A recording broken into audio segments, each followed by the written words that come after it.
this video I'm showing you an updated version on how to make marshmallow flowers. This recipe is spot on. The flowers look so gorgeous. I just want to get better at piping, but practice makes perfect. I'll leave ingredient amounts in the comments. These flowers are great for a decoration on a cake or a cupcake. Look how fluffy and airy these flowers are. And of course, me trying some. Delish. Ingredients you'll need: applesauce, water, agar, sugar and egg whites. In a saucepan, you're going to add the applesauce, sugar, agar and water and set aside.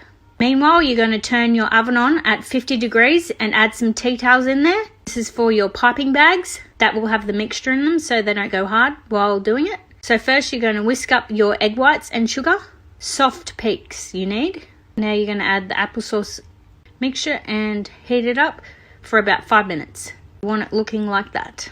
Now you're going to pour it into your whisked egg whites, slowly adding it in, and you're going to whisk. This is a good time for flavouring. Now add your colouring. Put your piping bags that you're not using in the oven turned off. Meanwhile, you're going to pipe your other flowers. So easy to pipe. Takes a lot of practice piping these flowers. As I said, practice makes perfect. Thanks for watching. Cheers, guys.